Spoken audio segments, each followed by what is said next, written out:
ഓം ശാന്തി. പലപ്പോഴും ജീവിതത്തിലുണ്ടാകുന്ന നിരാശകൾക്ക് അഥവാ തോൽവികൾക്ക്, പരാജയങ്ങൾക്ക്, സ്വഭാവദൂഷ്യങ്ങൾക്ക് എല്ലാവരും വളരെ എളുപ്പം കണ്ടെത്തുന്ന ഒരു ഉത്തരമാണ് എൻ്റെ സാഹചര്യം അങ്ങനെയായിരുന്നു, അങ്ങനെ ഞാൻ വളർന്നു വന്നത്, അതുകൊണ്ടൊക്കെ ഞാൻ ഇങ്ങനെയായിപ്പോയത് എന്ന്. ഇന്നൊരു കൊച്ചു കഥ നിങ്ങളുടെ മുന്നിൽ ഞാൻ പറയാൻ ആഗ്രഹിക്കുകയാണ്. 2 സഹോദരന്മാർ ഇരട്ടകളായിരുന്നു.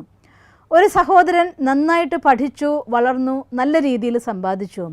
ഒരു സഹോദരൻ നല്ല മദ്യപാനിയായിരുന്നു. നല്ല സമ്പാദിച്ച സഹോദരൻ്റെ ഫാമിലി ഭയങ്കര ഹാപ്പി ആയിരുന്നു. അവർ സന്തോഷത്തോടെ ജീവിക്കുന്നുണ്ടായിരുന്നു. ഒരു വിധത്തിലുള്ള ദുശ്ശീലങ്ങളില്ലാത്തൊരു മനുഷ്യൻ, ഭാര്യയ്ക്കും തൻ്റെ സമൂഹത്തിനും എല്ലാവരാലും ആദരണീയൻ.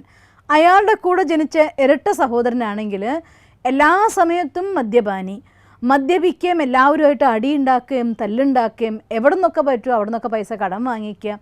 മദ്യപിച്ച് വന്ന ഭാര്യയ്ക്കും മക്കൾക്കും കഞ്ഞി കുടിക്കാൻ കൊടുക്കില്ല എന്നുള്ളത് പോരാത്തതിന് അവരെ തല്ലി ശരിയാക്കുന്ന ഒരച്ഛൻ. അപ്പോൾ ഒരാൾക്ക് അത്ഭുതം തോന്നിപ്പോവുകയാണ്.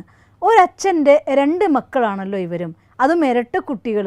എന്നിട്ട് 2 പേരും തമ്മിൽ ഇത്രയും വ്യത്യാസം എന്തുകൊണ്ടാണ്? ഇയാളോടൊന്ന് പോയി ചോദിച്ചറിയണമല്ലോ എന്ന്. അങ്ങനെ ഈ മദ്യപാനിയായ ആളുടെ അടുത്ത് പോയിട്ട് ഇയാൾ ചോദിക്കുക, നീ എന്തേ ഇങ്ങനെയായി പോയത്? നിൻ്റെ ജ്യേഷ്ഠൻ എത്ര നല്ലവനാണെന്ന് നോക്കാൻ. അപ്പോൾ പറയും, ഞാൻ എന്ത് ചെയ്യാനാണ്? എൻ്റെ അച്ഛനും ഇങ്ങനെയാണെന്ന് നിങ്ങൾക്കറിയാലോ. അച്ഛൻ മദ്യപിച്ച് വന്ന് എന്നും അമ്മയെ തല്ലുമായിരുന്നു, ഞങ്ങളെ തല്ലുമായിരുന്നു, ഞങ്ങൾക്ക് കഞ്ഞി കുടിക്കാൻ പൈസ തരില്ലായിരുന്നു, ഒരുപാട് സങ്കടം അനുഭവിച്ചു. അത് കണ്ടു വളർന്നപ്പോൾ അറിയാതെ എൻ്റെ സ്വഭാവം അതായിപ്പോയി. അതുകൊണ്ട് ഞാൻ ഇങ്ങനെ അച്ഛൻ്റെ ജീനിൽ അച്ഛൻ്റെ സ്വഭാവം കണ്ടിട്ട് ഞാൻ ഇങ്ങനെയായി പോയതാണെന്ന് പറഞ്ഞു.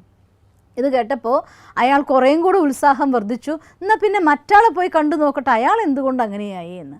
അപ്പോൾ അയാളുടെ അടുത്ത് പോയി ചോദിക്കുകയാണ്, എന്തുകൊണ്ടാണ് നീ ഇങ്ങനെ ഇത്രയും സമർത്ഥനായിട്ട് മിടുക്കനായിട്ട് നീ എങ്ങനെ മാറിയും ചോദിക്കുക. അവർ എൻ്റെ കാരണം എൻ്റെ അച്ഛനാണെന്ന് പറയും. അതെങ്ങനെയാ? കുടിയനായിട്ടുള്ള ആൾ പറഞ്ഞു, സഹോദരൻ പറഞ്ഞു, എൻ്റെ മോശ സ്വഭാവത്തിന് ഉത്തരവാദി എൻ്റെ അച്ഛനാണ് എന്ന്. ഇദ്ദേഹം പറയുന്നു, എൻ്റെ സൽസ്വഭാവത്തിന് ഉത്തരവാദി എൻ്റെ അച്ഛനാണ്. അപ്പോൾ ചോദിക്കുകയാണ്, നിൻ്റെ അച്ഛനോ? നിൻ്റെ അച്ഛൻ നന്നായിട്ട് മദ്യപിക്കുകയും നിങ്ങളെയൊക്കെ അടിക്കുകയും അമ്മയെ ഉപദ്രവിക്കുകയും ഒക്കെ ചെയ്യും, ഒരുപാട് കഷ്ടപ്പെടുത്തുമായിരുന്നു ഒക്കെയാണല്ലോ നിൻ്റെ സഹോദരൻ പറഞ്ഞതെന്ന് പറയും. എൻ്റെ അച്ഛൻ അങ്ങനെയായിരുന്നു.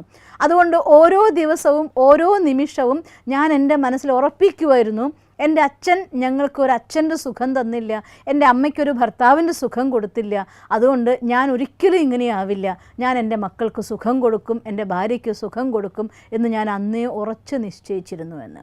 ഒരു വീട്ടിൽ വളർന്ന് ഇരട്ടകളായിരിക്കുന്ന 2 മക്കൾ, ഒരേ സാഹചര്യം, 2 പേരും ആ സാഹചര്യത്തിനെ എങ്ങനെ സ്വീകരിച്ചോ അതിൻ്റെ ആധാരത്തിലാണ് ജീവിതം സെറ്റാവുന്നത്. അതുകൊണ്ട് സാഹചര്യങ്ങൾ കൊണ്ടാണ് ഞാൻ ഇങ്ങനെയായി പോയത് എന്ന് നിങ്ങൾ പരാതി പറയുന്നുണ്ടെങ്കിൽ ഇന്ന് തിരുത്തു. ഒരു സാഹചര്യത്തിനും നിങ്ങളിൽ പ്രഭാവം ചെലുത്താനാവില്ല. എന്തിനും നന്നായി കാണാനുള്ള നമ്മുടെ മനോഭാവമാണ് നമുക്ക് ആവശ്യം.